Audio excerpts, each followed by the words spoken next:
Hallo almal, welkom terug by die Groot Ontbyt. Vandag wil ek gesels oor rooi lipstifie en ek wil ook vir julle 3 verskillende maniere wys hoe om jou rooi lipstifie te dra. Het julle geweet dat rooi lipstifie nie iets was wat jy net vinnig by 'n winkel kon gaan koop nie? Duisende jare gelede het mense natuurlike pigmente gebruik soos rooi okker, plante en 'n baie interessante bestanddeel, klein insekte. Ja, julle het my reg gehoor. Kogenele insekte was gedroog en verwerk om 'n rooi pigment te kry.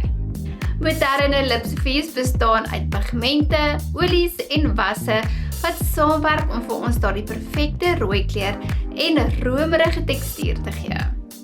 My eerste voorkoms is hierdie klassieke rooi lipstifie wat ek huidiglik aan het, maar kom ons begin by die begin. Voordat ek my rooi lipstifie aanwend, gaan ek 'n lippotlood gebruik in dieselfde kleur. Die lippotlood sal jou lippe definieer, help dat jou lipstifie nie bloei in die plooitjies nie en dit gee ook jou lipstifie iets om aan vas te hou. En jy hoef nie noodwendig jou lippe groter te teken nie. Volg net jou natuurlike liplyn en beklemtoon die vorm. My wenk om seker te maak dat jou lipstifie langer aanbly is om een laag aan te sit. Daarna druk ek my lippe teen 'n tissue, maar ek vryf dit nie. En dan sit ek nog 'n laag aan. Dit gee jou 'n sterker kleur en dit help ook dat die lipstifie langer aanbly. My tweede voorkoms kan jy gebruik as jy voel die rooi lipstifie is te dramaties vir jou. Jy kan 'n rooi lipstifie verseker ligter dra. Ek sit 'n klein bietjie lipstifie aan in die middel van my lippe en ons doen dit bo en onder. Daarna gaan ek my vingers gebruik en ek versprei dit na die res van my lippe. Baie vrouens hou nie van die lipstifie gevoel op hulle lippe nie, so die is 'n goeie wenk om 'n dun laagie op te sit. Daarna kan jy besluit of jy 'n lipglans wil aansit of net so los, maar ek dink 'n lipglans lyk baie mooi by die sagte rooi lippie. My laaste voorkoms is bietjie anders, want ek gaan 'n bruin lippotlood gebruik en my lippe omlyn.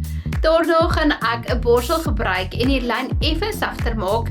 Jy kan natuurlik ook jou vingers gebruik. Dan gaan ek die rooi lipstifie aanwend in die middel van my lippe en gebruik sommer dieselfde borsel om dit te versag tot net onder die breinlyn. Die kombinasie gee vir ons meer dimensie en is perfek vir 'n aand uit. My laaste stap is om 'n deurskynende glans op te sit en kyk hoe helder en mooi die kleure word.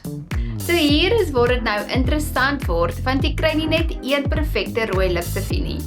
Jy kry 'n koel rooi wat meer 'n blou ondertoon het, 'n warm rooi wat meer oranje ondertoon is en dan ook 'n neutrale rooi wat beide in het. Maar as jy onseker is, gebruik 'n paar rooi lipstifies langs mekaar en die beste een sal jou vel laat gloei. So as jy al ooit gedink het, ek kan nie rooi lipstifie dra nie, wil ek vandag vir jou uitdaag om 'n rooi lipstifie te gaan aansit, want wie sê, dalk hou jy daarvan. Ek hoop julle het hierdie episode geniet saam met my.